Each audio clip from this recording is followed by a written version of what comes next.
Bingo, bango, bongo, let's effing sco. All right, welcome to the second, well, I guess it's technically the third solo episode. The first one was not all that solo. I had Chase and Brendan with me, but the second time actually sitting down by myself in front of the camera, I feel a lot more comfortable with it this time over last time. This feels a little bit more natural just to be talking to myself this time. But on the flip side of that is I've built this new computer. I'm doing everything off of Windows now and not Mac. So I've just downloaded Audacity, which I haven't used in years, whereas I was using GarageBand before. I'm using a new program to record, a new mic, a new camera. So I'm just really hoping right now that this is all recording and that when I finish out of this, I'll be able to actually grab the files and upload it for you guys. So I'm a little bit worried about that. But other than that, everything's going great. Woke up this morning about 8 o'clock, hit the snooze button probably till 8:30. Had to get some cuddles in till 9. You know, I don't know if I've talked about this on the podcast, but I'm a huge cuddle guy. I mean, I might look like a, big meathead sports guy, but at the very core of it, I'm just a big teddy bear and I like my cuddles. So I had to make sure, got lots of cuddles in till 9, then rolled out of bed, went down, got a good run in, watched Tim Ferriss and Jordan Peterson talk about Jordan Peterson's new book. I'm watching a lot of Jordan Peterson as he's kind of stepping back on the limelight. His next book just released earlier this week, so he's doing some interviews and kind of coming back out into the light. For people that don't know who Jordan Peterson is he was a Canadian. He's actually from Fairview, for those people that live in Alberta and know where that is.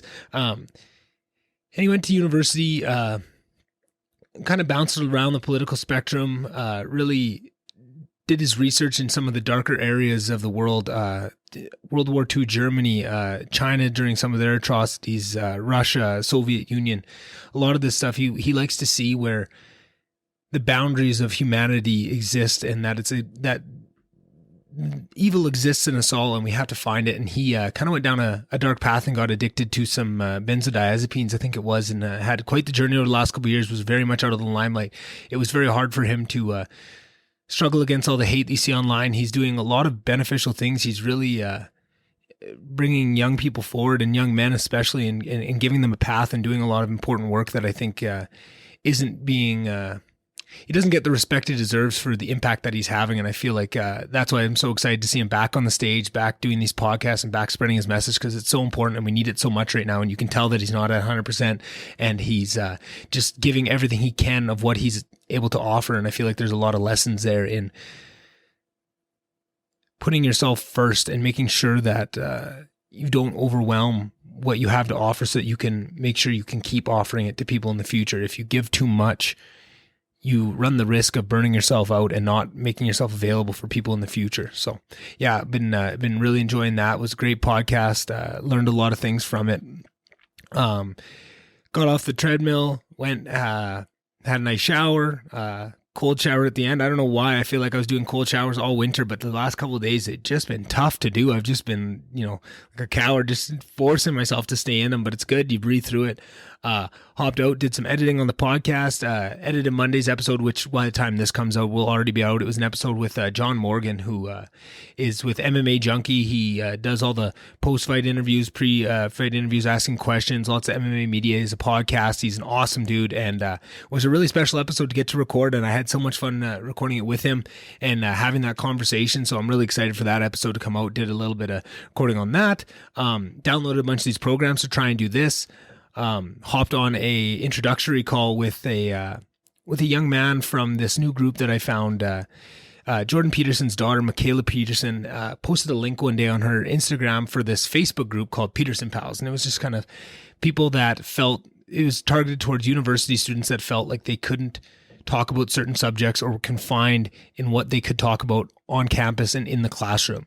And if they were feeling that frustration, this was an area. And then combined with that is a love for Jordan Peterson and kind of his works and what he brings forward. So I thought, oh, that's interesting. I bet you there's some cool people in there. I'll just, do my regular thing, join it and creep from the outside and see what it is. But it turned out to be quite a special group. And I think there's some really cool people in it. There's some cool conversations going on. And my initial plan just to, lurk from the outside like I usually do on most things on the internet, kind of went out the wayside, and I started to, insert myself in some discussions and joined a little Zoom meeting that they had the other weekend. And it's cool. I feel like it's nice to see. It's something I wish I would have had when I was in university and I was going through that. And it's funny for me to be a couple years removed and to see people in a place where I was a couple years ago, and you almost want to take them all and say like, oh, all the anger and the frustration you're feeling is all valuable and you're not wrong, but there's so much more to it. Like once you get out of that university bubble, it's so much different, right? And it's still a fight that you got to fight, and still those same things that you're seeing in the university still exist out in the real world, but it's much different, right? The university game is a much different thing than the real world workforce game, and people need to understand that. You can just see people that maybe haven't had the chance to learn that yet, and they're going to learn that. But having said that, even though it's a bit of a younger energy, it's a little bit dangerous at points. You know, there's a lot of people that are so fresh they want to burn it all down, which is a natural instinct. But I think within that group, what I love to see is there's some really bright people in it, and there's some people that are really passionate and really care about these things, but maybe aren't as articulate to bring it forward in the same way as some of the other people in the group. But it never devolves to name calling. It always, even if somebody disagrees completely, there's been some, discussions on Black Lives Matter, abortion, all these types of things in this group, and it's never devolves. It's always good conversation, and it's compassionate, and it shows what conversation can be. So I've been really inspired by that group, and I feel like there's definitely going to be people on from that group that come on here and kind of discuss what they're talking about. But yeah, that's been very interesting for me, kind of going through. Another big thing coming up tonight. Actually, I'm recording this Saturday afternoon, and the fights are tonight. UFC 259. I cannot explain to you guys how fucking pumped I am. Like, man, this card is absolutely shit stacked. Like, it doesn't get more stacked than this. I wonder if I can pull up the UFC 259 full card. Pull it up for you guys and just walk you through what this card is. It's stacked top to bottom. So I'll start on the prelims. Trevor Jones, Jake Matthews, Sean Brady. So the fourth fight into the night is going to be Sean Brady and Jake Matthews. That one is two young up-and-comers that are going to be unreal in a couple of years. You're going to see a wicked fight out of that. You see Carlos Ulberg, he's with Izzy and that crew. I think he's going to get a big win tonight. Tim Elliott, Jordan Espinoza. That's just the early prelims. Jesus Christ, this kind of names on the early prelims. Then prelims, we got Rogero Bertoran. Kaikar France. He's another guy from Izzy's team out of New Zealand there. Up and comer, really dangerous. Love watching him fight. Joseph Benavidez, Askar Askarov. You're going to see some wild wrestling in that fight. Askar Askarov just shoots takedowns relentlessly. He's a little Terminator in there. I love watching him. Song Yadong, Kyler Phillips. Kyler Phillips trains a lot down with Sugar Sean, one of my boys down there, and they said he's just been looking next level lately. Like in the gym, he's just dropping guys, and his ground game is amazing. But that Song Yadong, he's ranked number 14 in the world. He's only had a couple fights in the UFC, but I think he is going to be a real contender there. And then Dominic Cruz, arguably the best 135er of all time, the GOAT for 135 in the UFC. Some people could argue, is fighting on the prelims against Casey Kenny, right? And it's kind of a cool story. They're both from somewhere in Arizona. I can't remember. It's not Phoenix. It's one of the smaller, Flagstaff or something. But Dominic Cruz, he knew that he wasn't the fighter he used to be. His name doesn't carry that weight, but he took that opportunity knowing, hey, I might have to fight on the prelims. Why not give this other kid that comes from my same hometown another shot against a big name here? And I just love the story that goes into that. And that's capping out the prelims, right? And then you got to pay for it. Then comes the real card. But that stackedness I just talked about, like if that was all on just a regular free fight night, that would be a good card. And then you got Thiago Santos, Alexander Rakic. I don't know. He just came into the light heavyweight division and has been absolutely demolishing it. He's moved up to number 4 in the world. And Thiago Santos is number 2, and he fought John Jones a couple months back. He blew out his knee, I think, in the fight, and still took it to him. Some might argue that Thiago Santos won that fight against John Jones, right? And I know a lot of people say John Jones doesn't get up for certain opponents if he doesn't feel threatened. He's not going to train to his full abilities, and you don't get the full aspect. But even in not 100% John Jones, like to be able to take him to deep waters like that is so impressive to me that I think he's just going to be next level. And then the next fight you got is Islam Makhachev versus Drew Dober, number 14 versus number 15 in the world.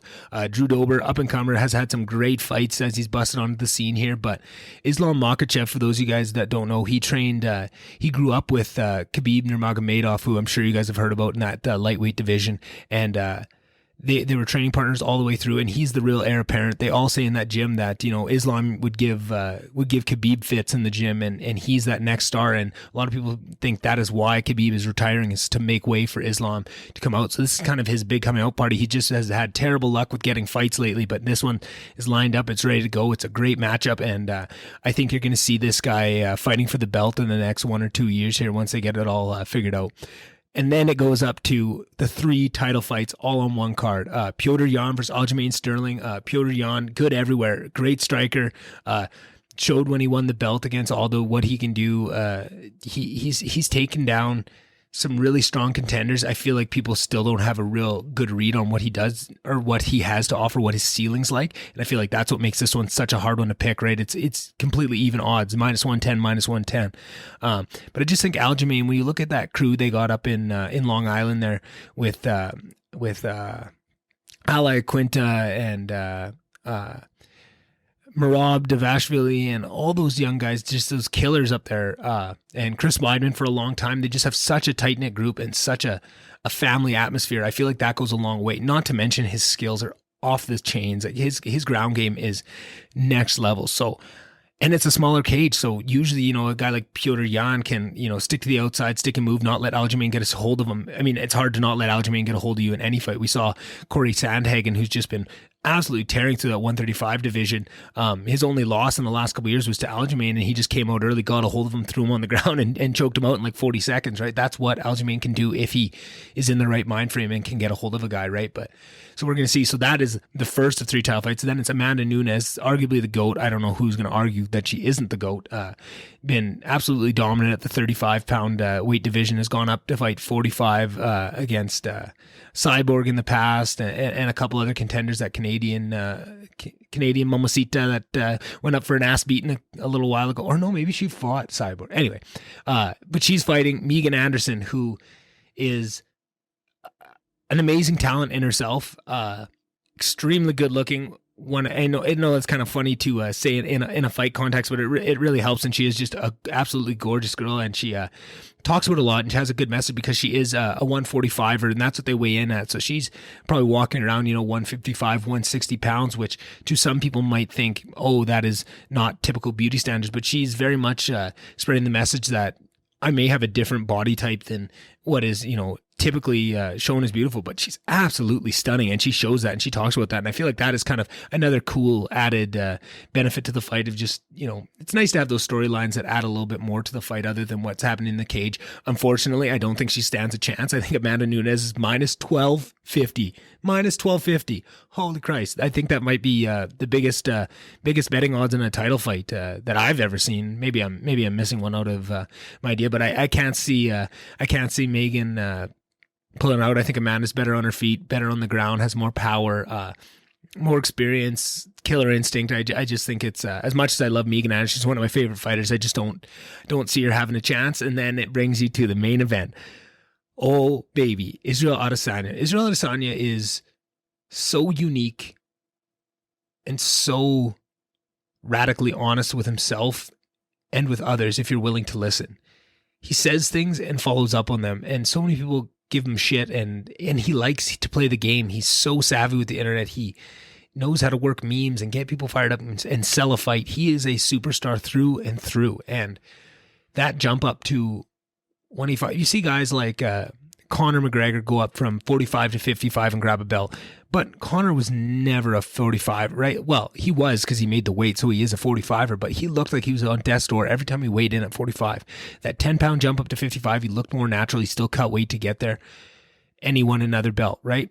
You look at Israel Adesanya, he doesn't cut much weight down to 85, and now that is a 20-pound jump to 205, and he's weighing in at like 195, whereas Jan is cutting down to 205. He's going to be 215, 220, 225 in there.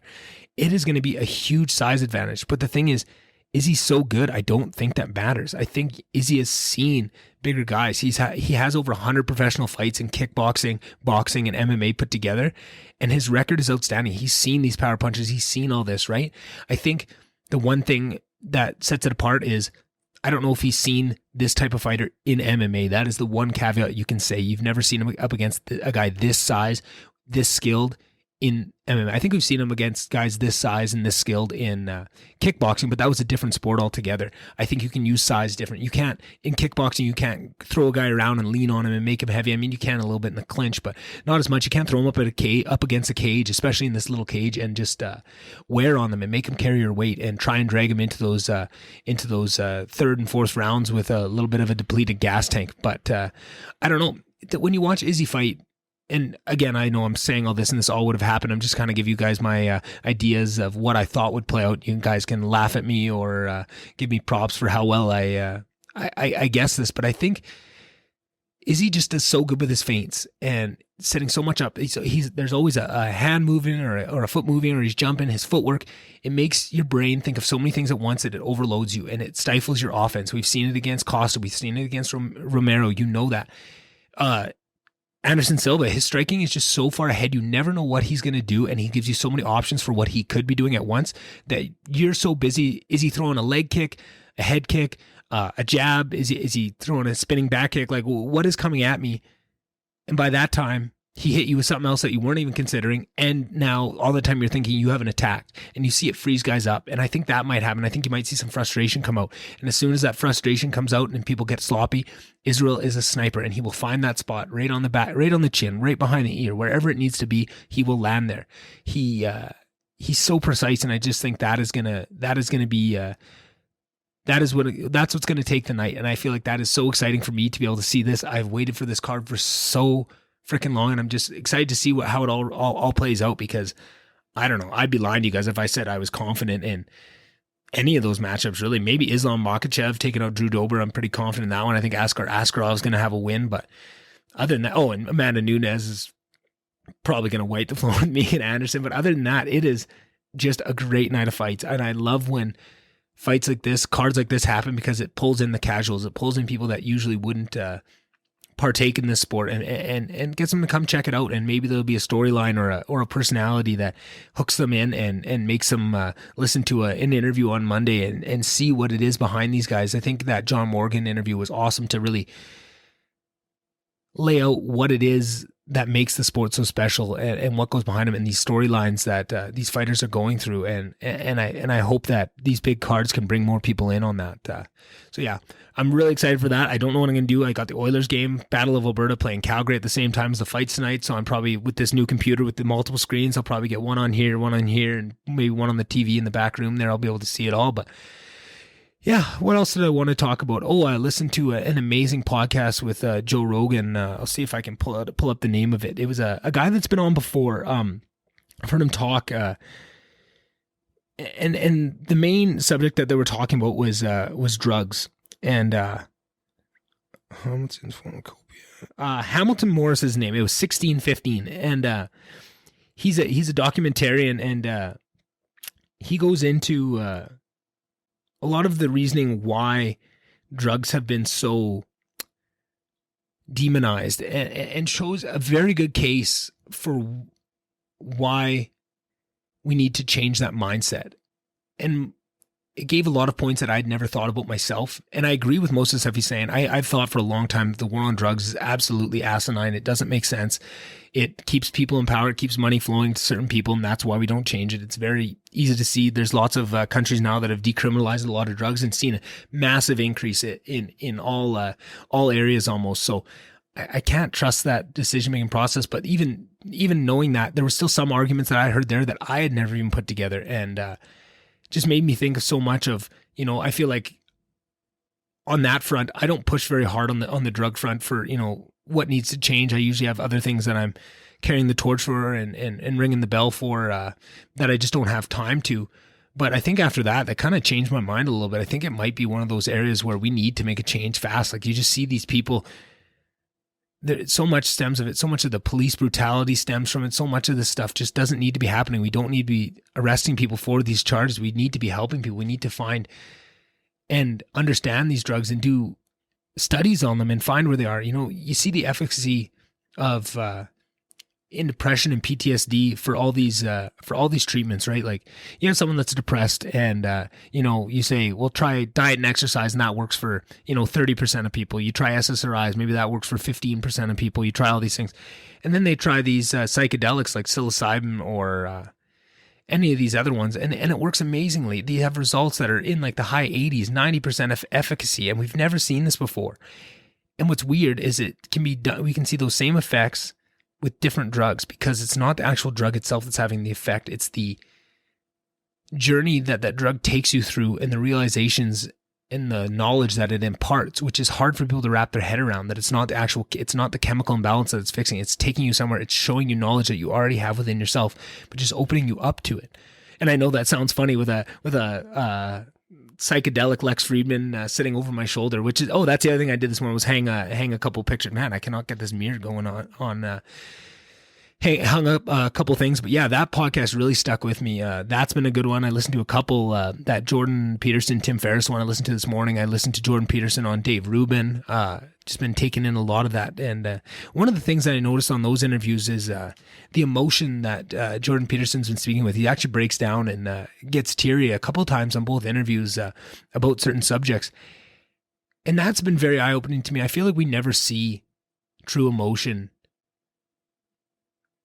non-context dependent. I feel like we'll see people cry when they lose somebody. We'll see people cry happy tears when they win a Stanley Cup. We see these huge momentous occasions bring out emotion, but we don't see people bring out emotion themselves. We don't see people talk about a subject that is so beautiful to them that it brings themselves to tears. You don't see people talk about something that is so impactful to them it brings them to tears. And I feel like there's a lot in that. And I feel like that was, for it to be so jarring to see a grown man cry like that for reasons. And I think he has full reason to cry. And I feel like we all do. And I just found that it was so shocking to me to see that. It really stuck out in my mind as, man, why is that so shocking to me? Why haven't we seen more of that? Why isn't that more normal in the zeitgeist of just, it's okay to cry and it's okay to be emotional. It's okay to be overwhelmed by these things. There's certain things that are overwhelming. That is almost their defining factor. And yet we try and pretend that they're not. And yeah, I don't know. It doesn't make all that much sense. Another thing I'd written down to talk about is Neuralink. I feel like Neuralink is something that I always want to bring up on the podcast with guests, but I'd never know how much they understand of it to kind of bring forward my ideas, because I feel like once I understood what Neuralink was, and obviously I'll explain what it is in a second for people that are wondering and probably screaming at the computer right now saying, what the fuck is it? Just tell me. So I guess I'll tell you. It's this thing that Elon Musk is developing. It's a little chip that will go into your brain and it will help you interface. And eventually, at the start, they just want to use it to, solve certain issues, neurological issues, maybe dementia, these kind of things, right? Fix problems that people are already having. But then they want to take it to places where now it's direct communication. I think it's something that comes up on the podcast all the time is how poor words are as a medium for conveying intent. It does good. It's done the job for a couple thousand years. It's really, moved us forward. But in terms of actually conveying intent, which is something that starting this podcast and having so many ideas to convert and seeing how sloppily I do it and how I have an hour, I have unlimited time. I could sit here for as long as I want to try and explain these topics to you guys, but it's hard to find the right words to convey what it is. I feel like that's where Neuralink's going to step in. And obviously anybody that listens to Joe Rogan knows and this is a lot where I get this idea from, is what's going to be such a game changer when you can just convey to someone, have a conversation with no words, but just conveying exactly what you're trying to get across. It's going to change so much. But I think until then, I was just thinking of other areas where you can see it. I was trying to think of ways the other night. I don't know why. I was so excited for this fight. It's coming up that how cool is it going to be one day when announcers can have some sort of Neuralink thing. So there's an interface that they go over so you can get their knowledge of a fight, of how it's going, right? Like, I feel like so much of, a fight is up to how much you understand about fighting. And if you don't, you're not really sure what's going on. And you think that one guy's absolutely dominating when you have no idea. And I was thinking, how cool would it be if you could have a Neuralink hooked up to Joe Rogan and it has his estimation of what he's seen and the damage that these two fighters have taken and the momentum of the fight. And it has little power bars at the start that show, their fatigue and stuff. And it automatically is doing this as he's watching it, all his years of fighting. That all downloads in and puts it out to this interface, and then all these people could do it, all these guys in the game, and it would show your understanding of that. How well does your understanding of all these inputs have you seen to determine what's happening in that fight? How does that match up against all these other people if everyone else was doing it? And I think that would change judging. I think it would change so much. And I just think that these big game-changing technologies like Neuralink, like AI, like CRISPR, like these things are going to change the world so much. And I feel like the community at large doesn't even understand these technologies enough to be able to think. I feel like there's a huge swath of the world that could be thinking deeply about what these technologies are going to do and how they're going to change and what other technologies can be built upon them. And yet so many people are unaware. I'd be curious if I could put a poll out how many people know what Neuralink was before I just explained it. How many people know what CRISPR is? CRISPR is another one.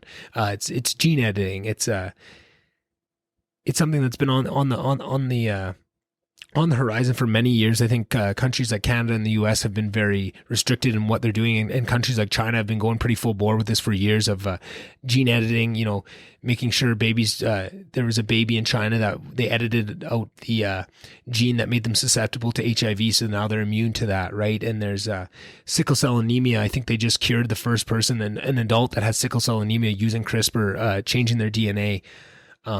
It has so much uses, but now it also has the use to deregulate muscle growth, so that you could double your muscle mass. It could make your you could edit a fetus to make you sure that it's going to grow to 7 feet. Like, what is this going to do to society?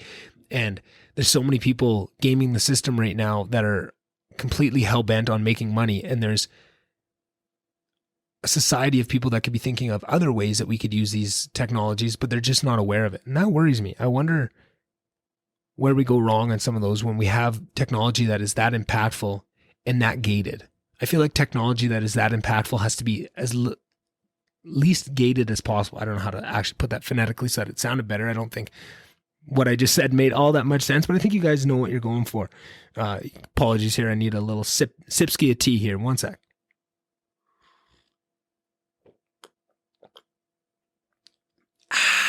Delicious. Tastes like Christmas. That little holiday chai. Can't get enough of it. Oh, also, if you haven't seen, if you're not watching, if you're just listening, you'll see I'm wearing a the comfy. I like to refer to them as ultimate sweaters. I bought about 3 of them. I got one for Christmas, and I love these things. Anybody, I think I need to get a comfy sponsorship, because these things are the actual best. It's like a giant hoodie that's made out of fleecy inside and just velvety soft outside, big pocket. Oh man, can't tell you guys how much I love these things. I think it's another little odd idiosyncrasy you'd know of me. I feel like it's funny to ask people to come on the podcast and they've listened to a couple episodes and they go, no, like it's too intellectual, it's all that and stuff. And I'm like, you realize I'm an idiot that, plays video games and walks around the house in a Snuggie. Like, I'm not all that it's cracked up to be. Like, I like to be a goofball. I am a goofball. People just don't realize. And I feel like that was maybe a mistake I made in the first couple episodes of making it so intellectually heavy that it scares people off of some of those other conversations. And I have some book coming up that hopefully can get a little bit sillier and get a little bit away from it. And then another area where I'm excited to experiment there is in streaming, because I feel like I just, as people have seen on the Instagram pages and stuff, I have built this new computer, this new PC, and I am gonna get into the streaming area. And I feel like that is somewhere where you're not as constrained. You don't have a guest in front of you that you have to look good for. It's just you, whatever you're feeling that day, and I'm very excited for that. I had tons of confidence going into it. I was so excited to get this computer built. I knew as soon as this computer's built, I'll have no more excuses. I'll jump right into it. I got the computer built. I've done this stuff, and then I downloaded a game called Cyberpunk 77 or something. I'd heard all these ads for it, but I heard, it sucks on console. You can't buy it. So I said, wait till I get this computer built. So I bought it, and I realized I do not know how to game on mouse and keyboard. I am a controller guy through and through, and that is an issue. And I want to learn, but like, my confidence level in jumping right into streaming dropped so much just from that knowledge, because I feel like I was so confident that I'd be able to pick it up really quick, but I think it's going to take me a while, and I might just have to buy a controller, and I know that works too. But it was so funny how much my confidence sank after finding out that realization. But I don't know, maybe that amused me more than it will amuse you guys. But hopping on, another exciting thing, again, this will already have happened by the time this releases, but tomorrow, hopping on stream with a buddy from Lister who's already gotten into streaming, and we're going to stream the episode from his Twitch channel. His name is Custom Sauce Boss on there, and go check him out if this is already passed, and then we'll still record the episode after and put it out normally, but then those people can see. But I'm not sure how it's going to work, like, I don't know if I should have the chat up. Is that going to be distracting? Is that going to take away from a conversation, right? Like, should I tell him to not have the chat up? Should we put the chat away for the first 2 hours and then do a little bit of, Q&A with the chat afterwards? How's that going to work? But I'm excited because that's something new. I just want to keep pushing this. Maybe live podcasting is really up my alley. Maybe that is that one thing that I really needed, that is my niche that works. But if you don't try it, you'll never know. So I'm excited to try it, but I'm also very nervous.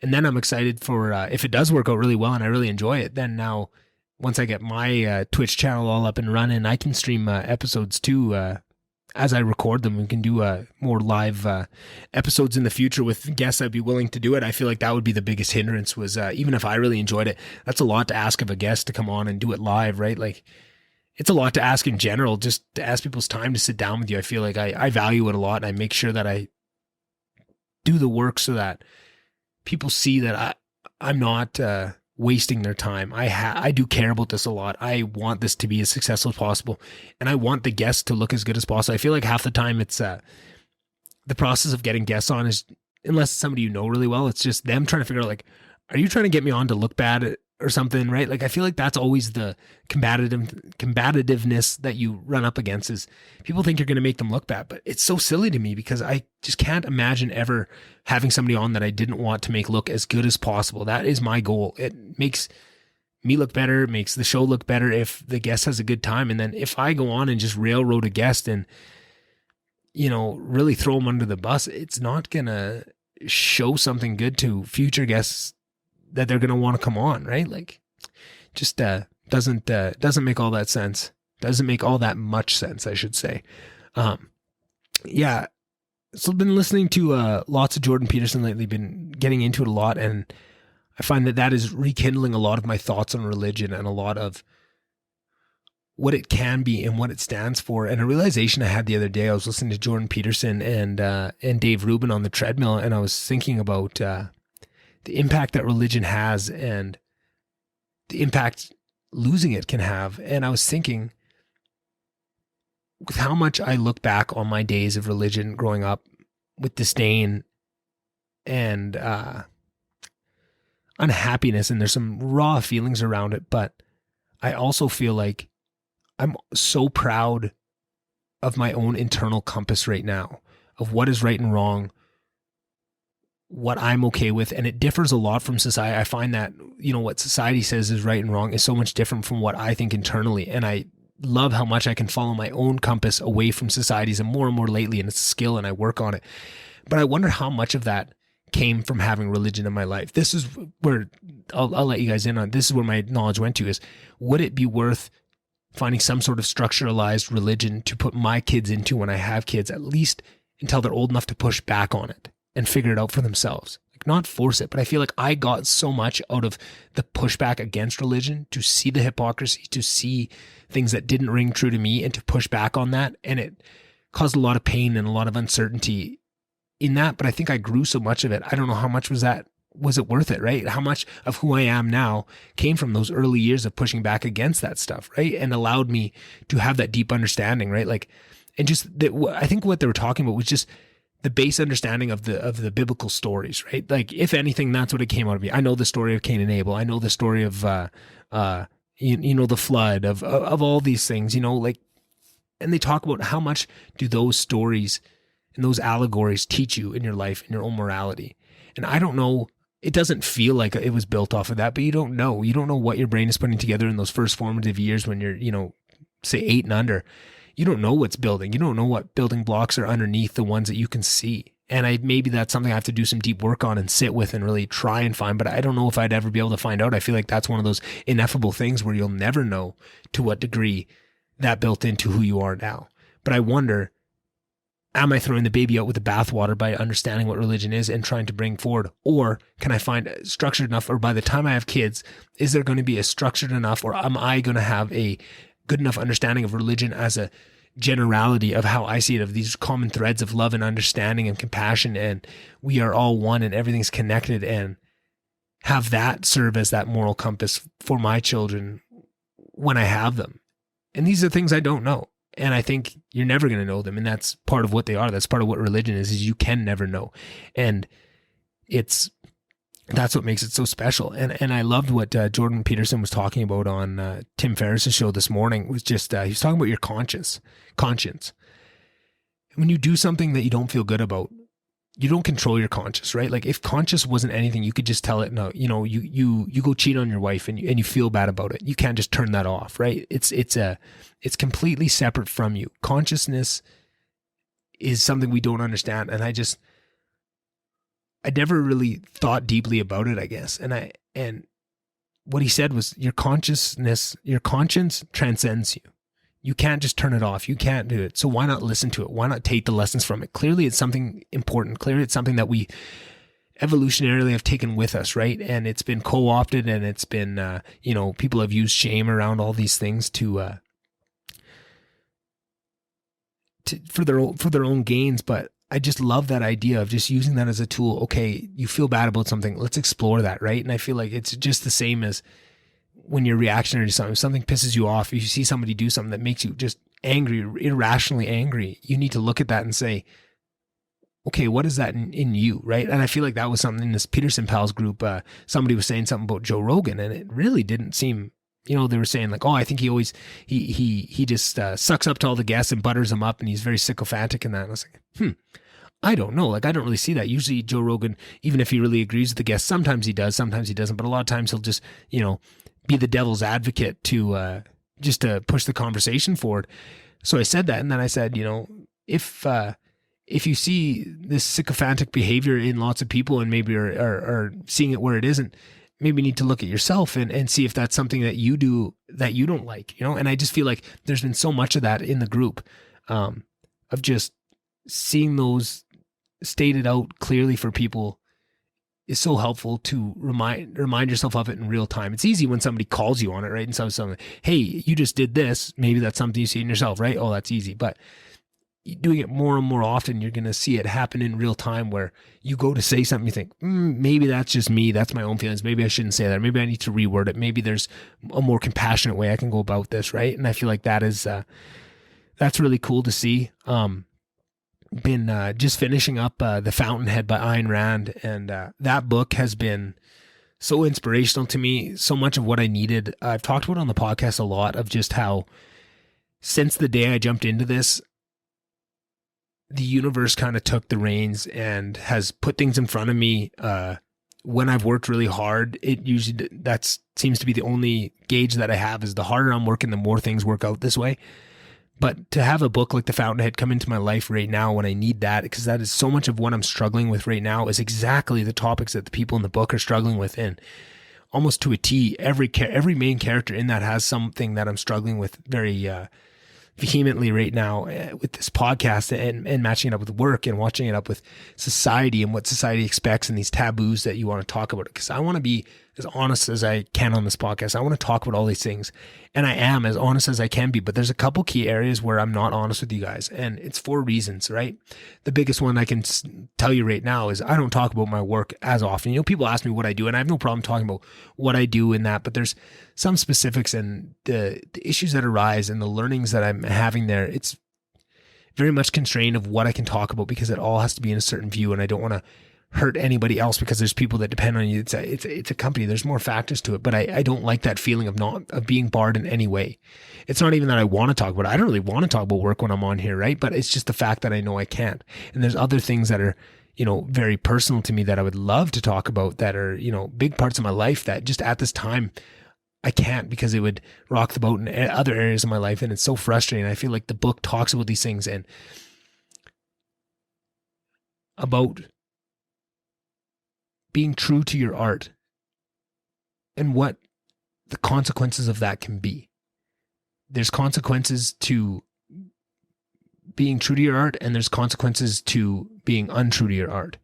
And I'm trying to think of the word, not selling out, I guess is the way, but yeah, that's the way to say it. But not even that. It's that you can take no shit from anybody. It's kind of that concept of fuck you money, right? Once you get enough money, you can tell everybody you can do whatever makes you happy in whatever way makes you happy, and it doesn't matter.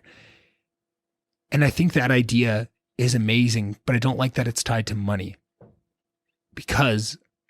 Or I feel like it's okay for it to be tied to money and it has to be tied to money, but I feel like we have such an obsession around money that if you can substitute,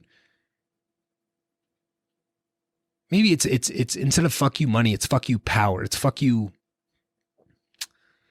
setup, right? Like, I don't think money needs to be, I feel like that kind of is stuck in an old narrative of what that is, but I feel like I just want to get to the point where I can do this however I want to do it. I don't have to explain to people why I'm doing it for 3 hours instead of, a 30-minute clip that people can watch, like why I'm doing this over that, why, I'm not just going after these big guests, why I'm having people on that, maybe wouldn't bring in the same numbers, because I enjoy it and about sticking with that. And I just feel like there's so many really tangible lessons and really takes it to the extremes. They have a character that, is absolutely uncompromising. They have a character that is absolutely compromised in every which way, and you get to see the play, and then you get to see the interplay of people that can see those archetypes and play them against each other, and you see those people in the world too, and it just opens up so much. And it blows my mind that this book was written in like the 30s or 40s. I don't know when Ayn Rand wrote it, but for that to be the case where it was written that long ago and that to be that pertinent today, 80 years later, like, it just blows my mind that we're still struggling with these same things and we can't figure it out, and people are so blind to it. It's like, you talk about people, waking up, or blue pill, red pill, whatever you want to call it, right? That waking up moment. How are we still waking up right now? How is this possible? We woke up in the 60s, in the 70s, in the 80s. We've been waking up to these things and forgetting. We've been waking up and falling asleep on a constant cycle for the end of time, but it feels like there's always things in power trying to keep people from waking up to these things because it disrupts the structure of the thing itself. And those structures that keep people asleep, if you want to use that terminology, I don't really like it. I feel like it, brings in the connotations of some other stuff, but they've become so powerful. I don't know if you guys can hear that little notification thing. I've turned off the notifications for Discord about 6 times, and yet they still pop up. That's the thing. I'm learning this computer. I have no idea how it works, and I can't wait to start streaming because then I can just ask the chat, hey, chat, how do I turn this off? How do I do this? How do I do that? And then I think my learning curve will rise exponentially. But yeah, I'm excited about being able to talk about certain things, and some of them are like, there's nothing holding me back. All of them, actually, there's nothing holding me back from talking about anything I want except in my own head, right? There's certain things like work where it's not in my own head. There's other people that work there. I can't say whatever I want because, it doesn't matter if I get fired and that, but I have employees and I have, people that I depend on that could be impacted. So I have to be careful, but there's certain things, like, I had a conversation on one of the podcasts about some sexual topics and the sexual taboos and how we talk about sex and what that is in our society. And I feel like that is a source of so much pain. I feel like it's a source of so much of this conflict over homosexuality, heterosexuality, sexuality in general. So much of that stems from our unhealthy, that comes from religion, where I talk about all the amazing parts of religion. But I think the number one worst thing that came out of it in my head, okay, I could probably make an argument for 3 or 4 other things, but one of the biggest things that came out of religion in the negative is the ideas, and not all religions. There's some religions that have amazing understandings around sex and what it is, and the natural and the yin and the yang and the male feminine and all this stuff. But Western religion really put us in a poor spot with how we navigate these things. And there's so much baggage around them that it doesn't even allow us to understand the true beauty of what it is. And I feel like that is something I'd love to talk about and to be freer to talk about on this podcast. But, like, my parents listen to this podcast. Like, that's one of the funnier ones where, that one is strictly me not being confident enough or feeling these narratives in my head to not talk about these things because it's embarrassing to some people, even though I don't find this stuff embarrassing at all. Like, me personally, I love all this stuff. I could talk about sex all day, every day. I love it. I love it, abstractly. I love it in all these senses. I just think it's a beautiful thing. And I feel like people don't need to be so afraid of it. And I feel like that is the number one thing that would stop people from being afraid of it, is having intellectual conversations around that. And I feel like that's where people like Duncan Trussell and Aubrey Marcus and these real spiritual leaders have shown that of, you can have other ideas. You don't have to take the status quo of what that is. I understand where it came from, and I understood why religion needed to have these rules around sexuality, because they needed control. And if you just had everyone, off exploring their sexuality like they will back in the 1800s, productivity would go to a halt, right? Like it just wouldn't work. But we're not in that time now. We're not stuck in those paradigms. And that's what's so tough for me, is to watch, because I was this person that just said, religion has nothing. We need to get rid of it altogether. And it's like, okay, are some negative things like the sexual thing that needs to be thrown out, but there is some babies in that bathwater you do not want to throw out. You do not want to throw out religion whole hog and just hope that there's going to be some other things that fill that vacuum and that void, right? Like social media and all this stuff. It's a very dangerous game. And I feel like the more you look into it, the more you see that it's not so cut and dry. This needs those talks between Jordan Peterson and Sam Harris, where they went on that 6-night tour around the world and talked about this exact thing, that push between what value system can motivate the world in the best way possible. Does it need to be religious? Does it need to be completely ideologically apolitical, or whatever the terminology would be? Does it need to be completely just logic down to the end, like Sam Harris says it is? And I go back and forth, right? I'm a super logical guy, and I love to see that side of it. And I love seeing logic win out, especially right now when there's such an attack on logic. There's this woke culture that is attacking the Enlightenment issue, or the Enlightenment tools that got us out of the dark ages, right? The scientific method, so much of this stuff. And they say it's racist. There's nothing racist about the scientific method. It is the only thing that is absolute in it. It doesn't matter who is wielding the scientific method. When done correctly, it just brings out truth. That's what it is.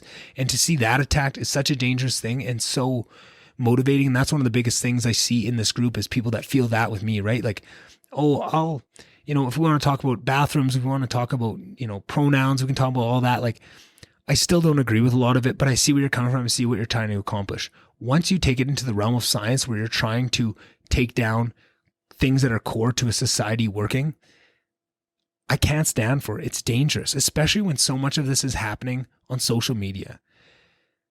And there's such a clear societal detriment to logic and the scientific method going away. And you see these countries like China and Russia that have like documented buildings worth of people that just go on social media and, inflame hate and try to push forward these ideas that destabilize these places like America and Canada. And now you see obvious effects historically of what happens when you take away logic like that, and you prevent discourse. You ban books, you burn books. We've seen what happens with this. And it's all happening on social media. So when the election's happening and they say, Trump Russian meddling in the election on social media is what won him the election in 2016. And yet we think that this social media discourse, which is clearly easily influenceable, whether or not it's happening, but the mechanisms are there and the incentives are there. How are we not thinking about that in this? How is that not coming in? Why is there anybody you talk to in person about some of this stuff says like, yeah, it's gone much too far. There's a middle ground here. But then you go on social media and these people are just pushing it farther and farther and farther. And you wonder, could there be something else at work here? Could there be something at play that is help pushing this along and taking it to a dangerous place and taking it past those points of people that just want to do good and just want to see equity brought to the world? And I've talked about this a lot on the podcast, is so much of this is happening just because they don't want people to wake up to the real issues at work. If you're fighting over, pronouns and transgender bathrooms, you're not talking about the real inequity. Those people, there is inequity in the world, and you feel it, right? That's why the George Floyd riots jumped off like they did, because there is real inequity in the world. There is people getting shot by police. There is all that. Now you take statistics and you fudge them and you twist them and you make it seem one way to make it seem like it's everywhere. That is one way that you can deflect away from the real ideas. And now people aren't actually sitting down to have a conversation about what institutions are propagating this racism, what is making this go forward. And yet now we're just fighting in between. They say like, oh, instead of doing that, because the ones that really are is the ones that are controlling all this, that have all the power, the Amazons of the world, the Nikes, all these people that, they spend 20 million on a Black Lives Matter campaign, and now they get to put their hands up and say, I'm the good guy, and they made no change. And they're the ones actually propagating all of this injustice onto the world. And they're the ones committing this wealth heist away from the people and into the coffers of the elite. You just give them, every time you give them these easy social justice passes for them to look like they're on the right side, you're doing their dirty work for them. And so many people don't understand that. And this big push towards changing language and changing, imagery and going after Aunt Jemima and this sort of thing is just such easy swings for them to pat themselves on the back and say, hey, we got away with another one, boys. They haven't actually come for us. They haven't, we did Nike does a big $20 million campaign for Black Lives Matter, but they didn't change anybody on their board. They didn't do any big changes. They didn't actually make any effective change for black people. So what have they changed? You know what I mean? Like it's very hard to watch the game being played as it is, because so many people they think they're fighting for it. And that's what maybe pisses me off the most is they use emotional arguments. And emotional arguments fall to logical arguments. But emotional arguments are believed much easier than logical arguments. What you need to do when something like this happens, an emotional thing happens, you need to put the emotions aside and think about it logically. And think about solutions logically. And then when you want to enact those solutions and get people behind them, then you need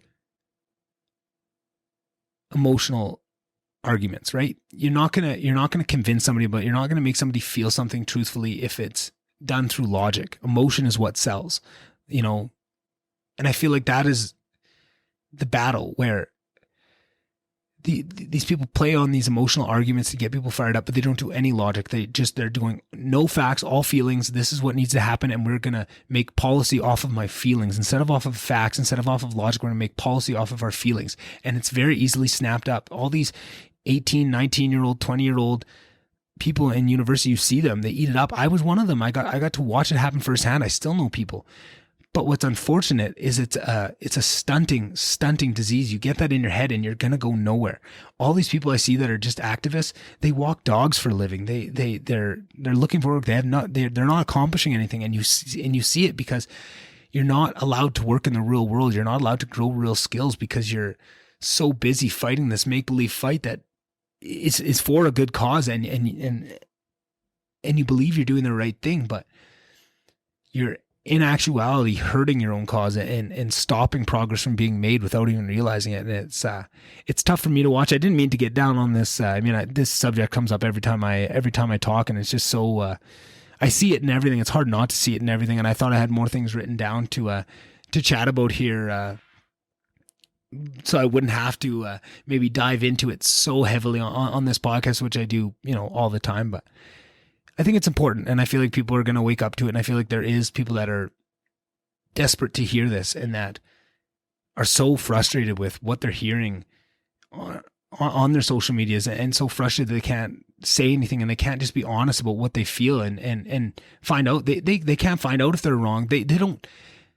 What is being said of what is okay and what this, new rhetoric is these are the words you have to use, all this stuff, even if it doesn't seem right. And they think like, man, truthfully on the inside, I feel something else. They can't even ask those questions to find out if they're right, to be shown another way, to actually, argue and find out how their decision stacks up against us, because there's no discourse allowed. And that was the biggest thing with this Peterson Pals group that I saw. Everyone was just talking about like, oh, this is just such a breath of fresh air to be able to have these conversations. It's all I want. Even if I'm wrong, even if you disagree with me, I just want to have these conversations.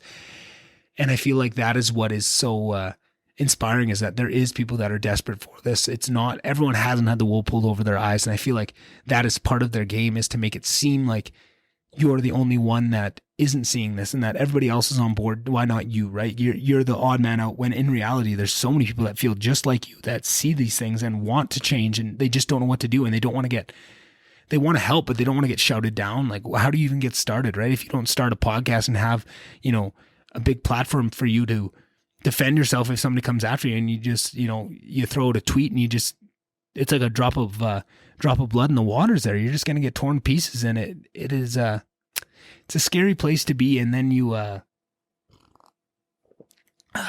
on to that some of the censorship we're seeing, and so much of it is being framed as, oh, it's right versus left censorship. These left-wing people can call for violence on Twitter, and a right-wing person says this and they get banned, which is very true. And there is that. And if you look into it, there's reasons why. And it's not nefarious. It's human nature at the core of it, right? A lot of these people that work at these places are extremely, extremely liberal, extremely left-wing. And they're the ones that are, actually reviewing these cases, and that's natural. But to me, that's way less of what I'm worried about. What I'm more worried about is the actual censorship wholesale of anti-establishment policies, not left versus right, but ones that call out what I'm saying.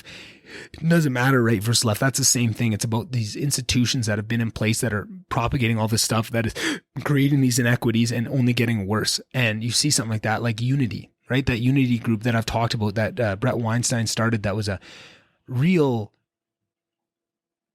actionable change that could have fought against all these things I'm talking about. It was the one thing I've ever heard that really would make a difference without resorting to violence. And they shut it down. They saw, hey, this is a threat to us right now. We're not going to make it a good excuse. We know we don't have to. Nobody's going to cause a big fuss about this yet. We can just shut them down. We don't have to give it an excuse. We can just, hide behind our policies and that, and it gets shut down. And that is what scares me. And wholesale, like when AWS, Amazon banned Parler off of the app stores, like that is dangerous to me. You cannot, if you want to say, okay, Twitter can ban, right guys and left guys, because the argument is, well, go make your own Twitter. So that's what they did. They went and made right-wing Twitter, which was Parler. I never went on it. I can't really say this, but that was my understanding of what it was. And they banned it altogether. That worries me. Now you're saying, oh no, you have to use this clearly biased thing like Twitter or Facebook or Instagram. It's all the same thing. It's all owned by the same people. Or you can go make your own. But if we don't like what's being said over there, we're just going to shut that down and not force you back to that. That is worrisome. That is the types of things. I mean, I don't really care if, Milo Yiannopoulos or whatever gets banned off Twitter, or Trump gets banned off Twitter, these kind of things. It's when you get banned for acting out against censorship, for fighting for free speech, for saying these things that aren't left or right, or just what is good for the people, and to see that starting to get banned, that's what really worries me. So I don't want to leave it on a dark note. We're getting close to an hour here. I don't want to leave it on that dark note. Maybe what are some actual things you can do? I think what you can do is just limit your social media presence. Don't get into comment wars. If you see that, don't give into it. No, anything on the internet is not real. Talk to people, have conversations, try and show people that. And always, in terms of these free speech things, like just try and set a good example when you see people and you see that easiness to jump on, and you could take your kick that's right on the ground in front of you. You got your foot wound up. Have that compassion in that moment to say, you know what? They probably had a rough upbringing. They probably went through some stuff. They're probably just feeling some pain, and hurt people. And if you can do that, you'll start to spread that, and other people will hear it, and it'll make the world a better place slowly but surely. And I think that's all we got to do, is just know that love is way stronger than all of this. That is what keeps me, I get very down sometimes thinking about all this stuff. I think deeply about it all the time. It's hard for me not to. I know it seems like I just, wait till the podcast comes on to talk about all this stuff, but this stuff's running through my head all the time. And what keeps me motivated is, people like Lex Friedman and Joe Rogan that see all this stuff too, but counter it with love and fully believe that if you are compassionate and you put your hand back and you help those people around you and do everything you can to make sure that people don't suffer, and you eliminate suffering where you can, when you can, things will get better. And I feel like so many people are just relying, they just want, things are hard, things are inequitable, we need the state to step in, because they don't want to do any work themselves. No, you got to go do. It's Jordan Peterson. It's clean your fucking room. Do the work, work on your own shit. Are your friends hurting right now? Maybe there's a friend you could call, right? Is your community hurting right now? Maybe you could go work at a soup kitchen. There's something that you can do that's going to make a big effect around you, that's going to lead by example, that's better than fighting with somebody on Twitter. It's better than, dunking on some mega supporter on Twitter is not going to help anything. Going out and actually bringing good to those communities, trying to actually help them. You don't need to go be a white knight on Twitter for these minorities. Go actually help out, go make actual change that they will actually see and feel in their real life. They don't need you to go fight their battles for them. If they feel that way, they will. You know what I mean? And that's what it's all about. Maybe that'll be the message for today. Just let people fight their own battles. Do what you can. First of all, support yourself, your mental health. Make sure your cup gets filled before you can fill others. Put your mask on before helping others. It's as cliche as it gets. There's probably 600 more I could say. That's the number one priority. But then after that, just expand your circle small at a time. Maybe it's your girlfriend. Maybe it's your parents. Maybe it's those people, your best friend. See what you can do. See who you can help, how you can help in that circle, and then expand it out from there. And you'll see the rewards start to come from that and where that takes you. And you'll be very surprised how impactful, how quickly that can be. And I'm really excited about that. Felt way more confident doing this today. I don't know what the deal was last time. I felt so embarrassed being in front of this and just didn't want to talk. So I don't know. Hopefully you guys enjoyed it. I think that was the number one complaint I got, was just be more confident in yourself, stop talking shit, and just get through it. So I tried to take that to heart, make sure it was a little bit more positive and upbeat this time. I know I got a little bit down on some of those things, but and that's the thing. I always worry that it's going to be down, but to me, I don't even get down thinking about that. That's just the reality of what it is. But I feel like it sounds negative to people because I feel like if you're hearing this for the first time, it's overwhelming. Because I remember the first time I was realizing these big things and how much was at force, how many big forces were at play against this and against the forces of love. I know it's I've been listening to so much Star Wars lately. It's hard not to think of it in terms of the Jedi and the Sith and the light side and the dark side, right? Like so much of it is that it's every story has ever been told is all the same story, right? We just talked one on the podcast with T. It all comes back to that, and it's all important at the end. But it's not, once you understand it, it's not as scary. It's not as overwhelming as it is, because we've been up against this fight. This fight has been going on for thousands of years. It's going to go on for thousands of years after that. It's an internal struggle. It's what humanity is. It's how we grow, right? You need resistance to move forward. And humanity has gotten a lot of tools and a lot of power over the years, and just naturally the opposing force is going to rise up, and that's what we're seeing. But I believe, like so many others, that human ingenuity and our love and compassion for one another wins out in the end. And I think if not, the world would be ended in a nuclear blast, very shortly after we developed the technology, right? I think if the dominating force, the one that wins out in the end, wasn't love, we wouldn't be here today. And I very, very truly believe that. And there's a great podcast by Dan Carlin. Every podcast by Dan Carlin is amazing. I can't recommend him enough. But he does one on the Cuban Missile Crisis between John F. Kennedy, I think, and Gorbachev.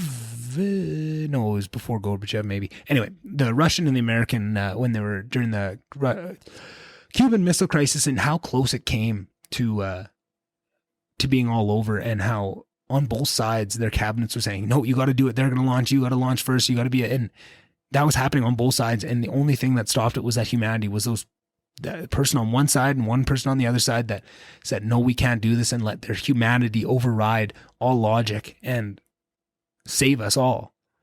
And I feel like that is an important lesson that everyone needs to understand. And that's what will get you through the dark times. That'll get you through the dark forest and out onto the other side, and help you start gaining background on all these things that have come up. And I think the internet is the big thing that's going to push it. And I think podcasts and podcast space is where I've learned all this stuff, and it's the forefront. So as long as it doesn't get shut down, and I don't see it happening anytime soon, we'll keep fighting the good fight. And I'm just so glad that you guys listen to me and think I have something half decent to say. So thank you guys once again. I'll keep doing these and hopefully keep getting better at them, and I'll see you guys on next week's. All right. Bye-bye.